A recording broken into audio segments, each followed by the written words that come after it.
Go ahead. Can you actually elaborate very in a basic term the difference between the proof of stake and proof of work? Yeah. So there are a lot of things that is going into it, but the major distinction is when you do a transaction, when Marco is trying to send a Bitcoin to Alex, that transaction on the network needs to be approved. And the approval process, if you think about it as a traditional term, right? Who has to approve that transaction? The banks, right? In a traditional way. And we usually so we call that the stakeholder approval. And another word we call it the proof of stake. So the banks who are responsible for the custodians of these money will need to approve the transaction. So in this case, FTT, for example, the token that is failing right now, it's a proof of stake kind of arrangement.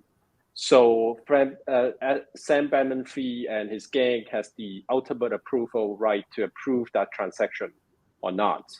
And we call that the proof of stake. Now, proof of work is different because proof of work is being decentralized. No one person has the right to say, I got to approve this transaction or not.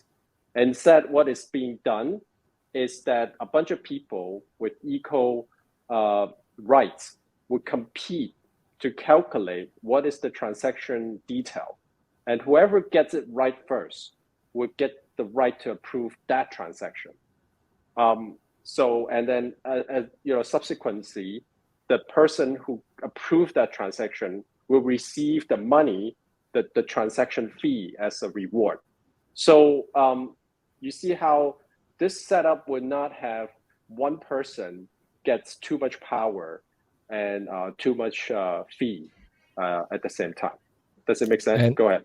Yeah, and I just want to elaborate, and please correct me if I'm wrong, because I've been reading up on cryptocurrency. So the basic idea behind crypto is that the Bitcoin itself actually has in its DNA sort of a ledger that's attached to it, so it can actually trace the transactions, right?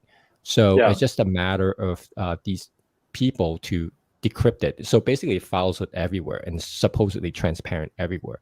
Whereas, for example, in a bank, the ledger basically, if it's like a ledger with like HSBC and Citibank, only these two banks actually have this ledger. And sometimes the fund then gets transferred everywhere else, and so different banks have it in their own little private stash, and it's not very transparent. And as a process, there is a way to kind of like fudge the numbers too, or not that they will fudge it, but in essence, it's not very traceable. Yes, absolutely correct. Yes. Yeah. May you have something to say? Yeah. A bit of a correction, like you don't need to decrypt it.